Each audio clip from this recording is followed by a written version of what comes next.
Fala galera, Elisama Souza com vocês mais uma vez e vamos continuar o nosso estudo da Constituição Federal. Estamos no artigo 5º, esse estudo baseado no edital de 2016, o último edital da Polícia Militar do Estado do Pará, isso mesmo, 2016, baseado aí para o concurso da Polícia Militar visando vagas para praças. Se você não é inscrito no canal ainda, inscreva-se no canal, ative o sininho, deixe o joinha. Estamos juntos na luta pela carreira pública. Breve sai o edital, breve sai a banca que vai emitir o edital, que vai fazer o certame, que vai levar adiante o certame da Polícia Militar, concurso tão aguardado. Vamos lá, artigo 5º, estamos agora no inciso 28. Inciso 28 vai dizer o seguinte: são assegurados nos termos da lei, letra A proteção às participações individuais em obras coletivas e a reprodução da imagem e voz humanas, inclusive nas atividades desportivas.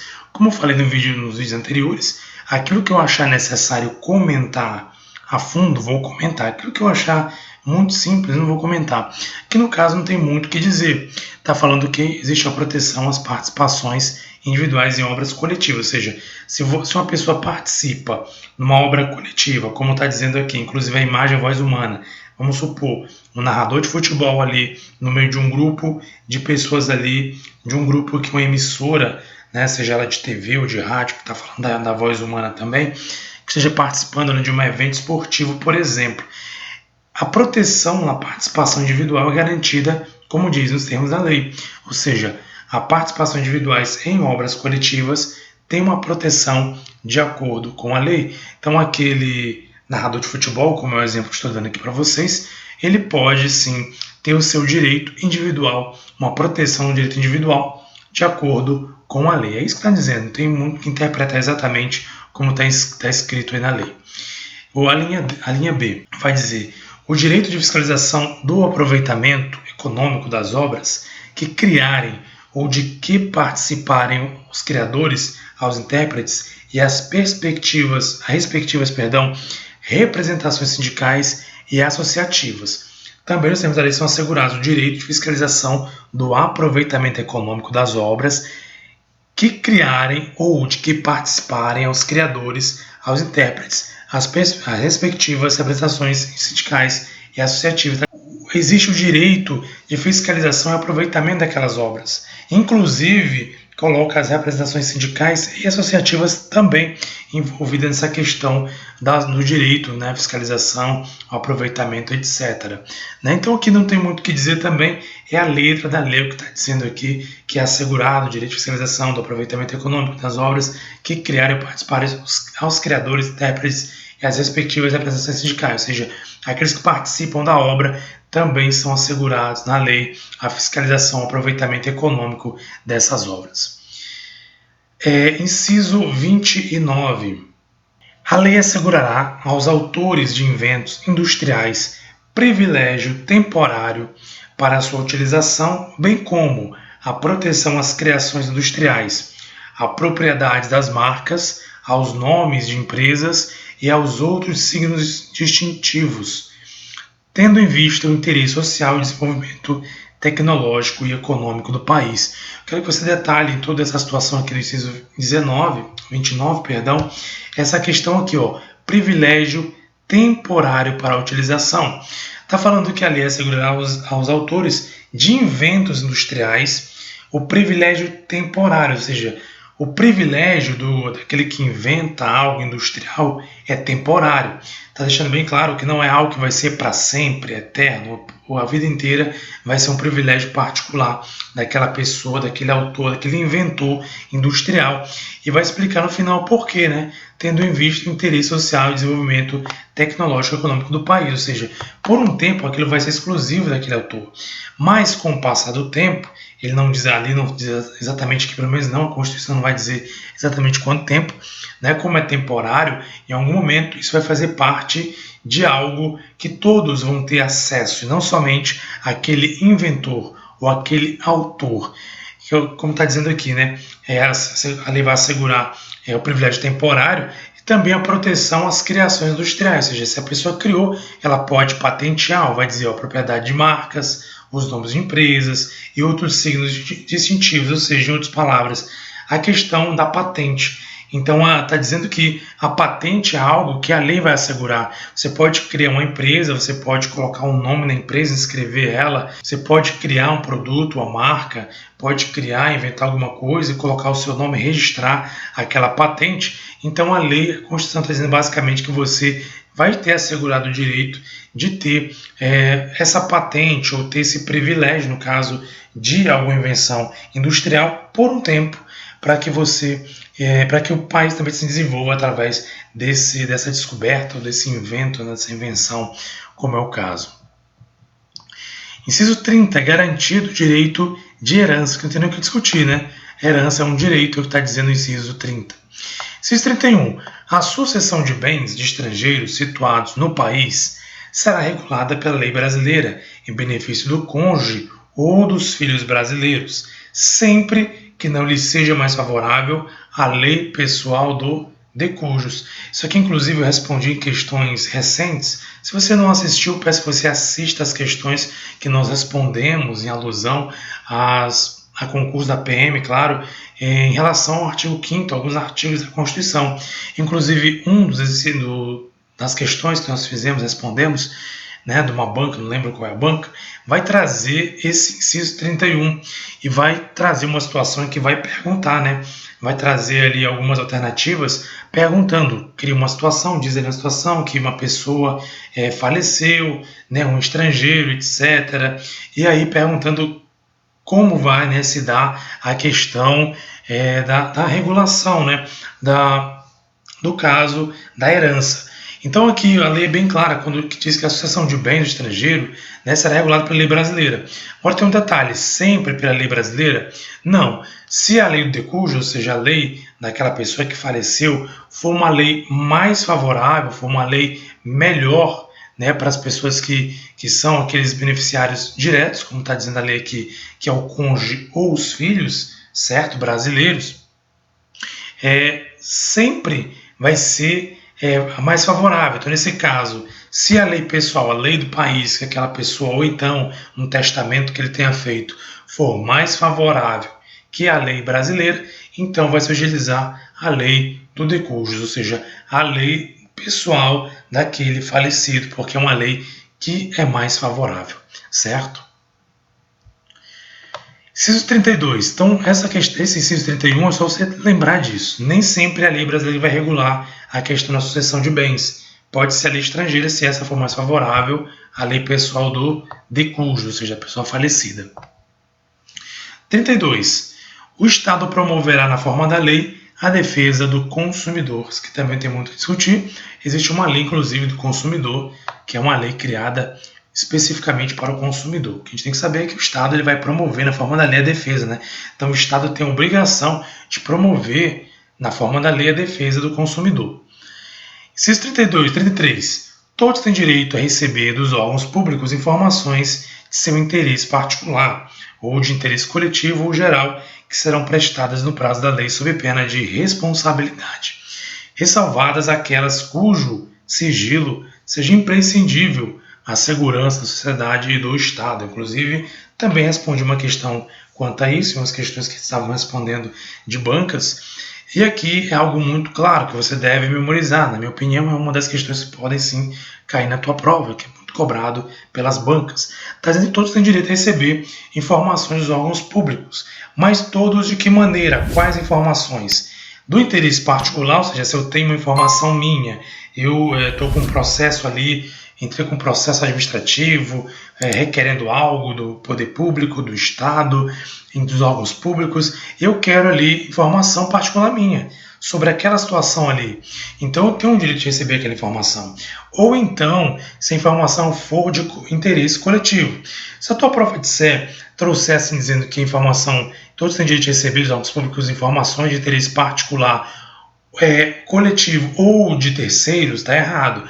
Terceiros não, ou é seu particular, ou é coletivo, ou geral, como vai dizer em seguida.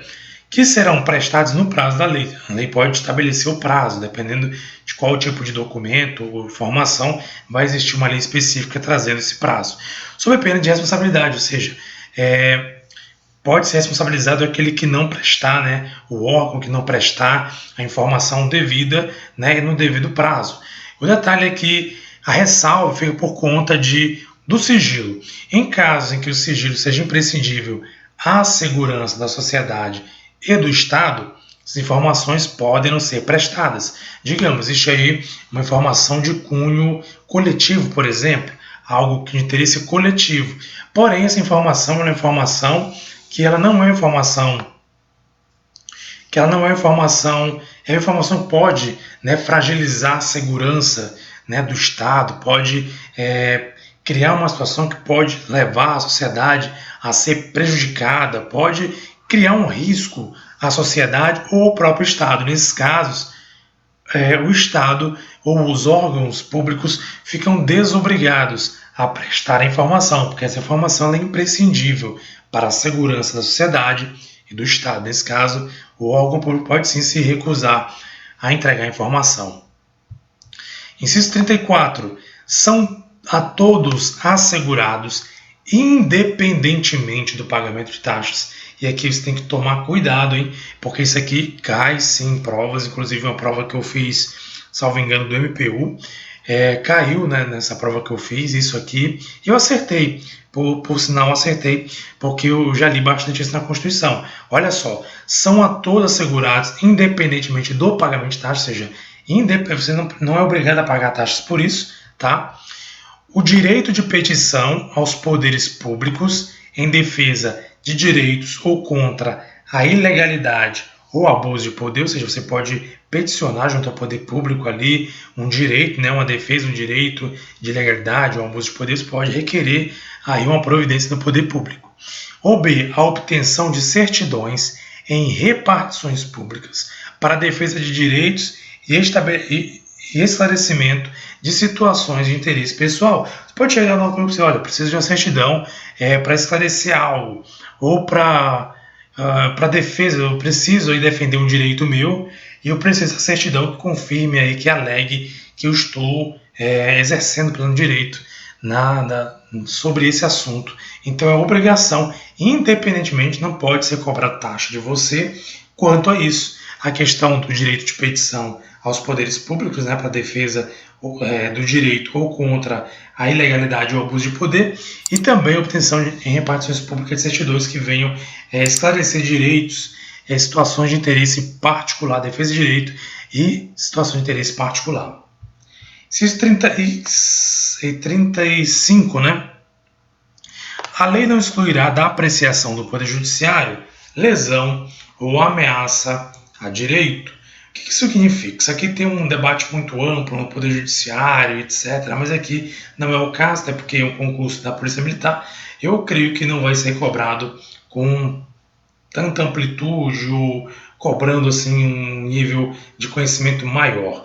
Mas o que está dizendo aqui a Constituição, na verdade, é que a lei não vai excluir a apreciação do Poder Judiciário, tanto se for uma lesão ou uma ameaça ao direito. O que significa isso? Se eu percebo que, de alguma maneira, algo pode me prejudicar, mesmo que não me prejudique. Por exemplo, está acontecendo uma situação comigo que eu sei que pode me prejudicar. Se aquilo ali seguir adiante, vai prejudicar o meu direito. Nesse caso, sendo ameaçado o direito ou ocorrendo a lesão, tanto faz, a Justiça, o Poder Judiciário não pode, a lei não vai excluir a apreciação do Poder Judiciário. A lei não pode dizer assim, você não pode recorrer ao Poder Judiciário.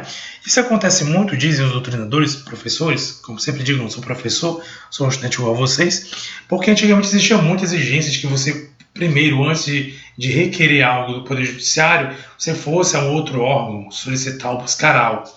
Então isso não é mais necessário, você pode ir diretamente ao Poder Judiciário. Em alguns casos, claro, é aconselhável que você procure primeiro um órgão público, né, requerer do órgão público aquilo, e em seguida, caso seja respondido, você pode comparecer ao judiciário. Por exemplo, esses casos que tratam das certidões, por exemplo, que nós acabamos de falar, certidões públicas, né, os casos aqui que a gente falou no inciso 33, né, que fala sobre as informações de interesse, né, particular. Digamos, você vai buscar uma informação de interesse particular e o órgão se nega sem nenhuma justificativa. Você pode, sim, após isso, requerer no Poder Judiciário uma reparação, uma exigência de que o poder ele venha prestar essa informação que você tanto necessita, né? Então, assim, nesse caso, você pode, sim, ir ao Poder Judiciário. Agora, não faz sentido você dizer assim, eu quero requerer uma informação no órgão público. Mas você foi no órgão público? Não. Então como é que você quer entrar na justiça direto sem saber pelo menos se o órgão público vai te dar informação ou não? Então o ideal nesse caso especificamente é você primeiro procurar o órgão público e em seguida, né, você procurar o Poder Judiciário. Então, nesse caso especificamente, claro, é recomendável procurar primeiro a administração pública, o órgão público, e em seguida, no caso de negativa, procurar o Poder Judiciário. Mas em regra, você não pode, a lei não pode excluir você de procurar um direito seu. Mesmo que, repito, você tenha sofrido a lesão, ou seja, aconteceu o fato que acabou lesando você do seu direito, ou sendo uma ameaça, não ocorreu ainda, mas ameaça ao meu direito. Mas você ainda assim tem o direito de ter a apreciação do judiciário, ou seja, o Poder Judiciário deve sim apreciar aquela situação para que você venha garantir o seu direito. 36. Inciso 36 vai dizer o seguinte: a lei não prejudicará o direito adquirido, o ato jurídico perfeito e a coisa julgada. Para trocar em miúdos, se você tem um direito seu que foi adquirido, se você tem um ato jurídico perfeito, ou seja, tudo ocorreu de acordo com a lei e você adquiriu um direito porque você passou por todos os trâmites que aquela lei específica para aquilo que você buscou se realizou, ou seja, se concretizou tudo, o ato jurídico foi perfeito, ocorreu tudo conforme manda a lei, né? E a coisa foi julgada, você entrou com a ação, com uma demanda e foi julgado favoravelmente a você, a lei não pode prejudicar isso, ou seja, não pode de maneira alguma a lei vir e retirar de você aquele direito adquirido, aquele ato jurídico que já foi concluído, foi perfeito, já teve todas as suas ações concluídas e a coisa julgada que você já recebeu como direito. Ou seja, você não pode de maneira alguma ser prejudicado desde que um direito seu já tenha sido adquirido.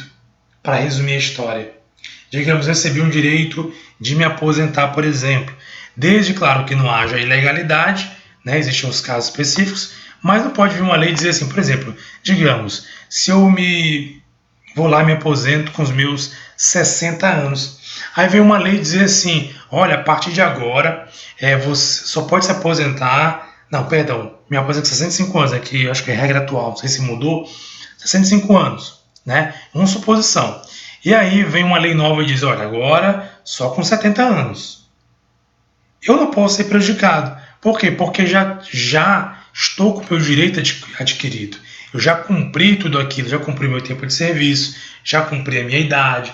Então eu tenho o direito de ser aposentado. Então, se eu já adquiri, o detalhe, se eu já adquiri esse direito, não pode de maneira alguma a lei prejudicar o meu direito. A lei que veio agora, ela vai interferir ou vai afetar aqueles que de agora em diante vão buscar aposentadoria. Eu não, já consegui a minha aposentadoria, não pode de maneira alguma essa lei prejudicar. Isso é para você entender na prática como é que funciona toda essa situação. Então a lei não pode prejudicar aquilo que eu já conquistei, que já foi decidido por lei. Agora sim, se existe uma presunção, uma expectativa de direito, é aí que você tem que tomar cuidado. Se a tua prova disser assim, fulano de tal foi aprovado no concurso público, e nesse concurso público, vamos dizer assim, olha só para você entender essa ideia. Tinham 5 vagas. Foram chamados 5 pessoas da vaga. E o fulano de tal ficou em 6º lugar e não foi chamado. Aí a pergunta fulano de tal ele tem um direito adquirido? Será que o fulano de tal tem um direito adquirido? Não tem. Porque o direito adquirido, onde se sabe, questão de concurso, para você ser chamado após a aprovação, é na quantidade de vagas que está disponível ali para o poder público. salvo engano, para a Polícia Militar do Pará, se não estou enganado, são mais de 3.000 vagas, né? Tanto para, somando nível fundamental, nível superior e nível médio. Somando os dois aí, se não tem nada nível médio, 2.000 e poucas vagas. Não lembro exatamente qual a quantidade de vagas. Então, se você ficar enquadrado na quantidade de vagas, por exemplo, para praças, que são 2.000 e tantas vagas, se você ficar entre aquelas vagas, você tem um direito adquirido. Então o Estado vai ter que te chamar obrigatoriamente. Agora, se você ficou após essas vagas, então não existe mais um direito adquirido, existe uma expectativa, mas o direito não existe. Então, nesse caso, você não está sendo prejudicado se você não for ser chamado, porque você está fora da quantidade de vagas. Então, a lei não vai prejudicar o direito adquirido.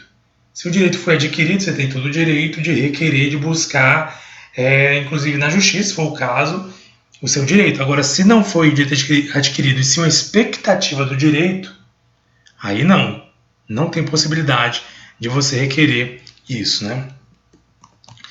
Inciso 37. Não haverá juízo ou tribunal de exceção. O que significa isso? É um tribunal que é criado, que não existe na legislação, não está na lei, e é criado do nada por uma situação específica ou para julgar um caso específico, né? A lei proíbe que não pode haver juízo ou tribunal de exceção. Não pode haver, vamos aqui agora criar aqui um tribunal para julgar um caso novo. Não pode existir isso, certo? Na verdade, não pode haver isso. Não haverá juízo ou tribunal de exceção. Isso aqui deve ficar bem claro. Tanto a prova de ser que pode haver um juízo ou tribunal de exceção, não pode. Isso é contra a legislação.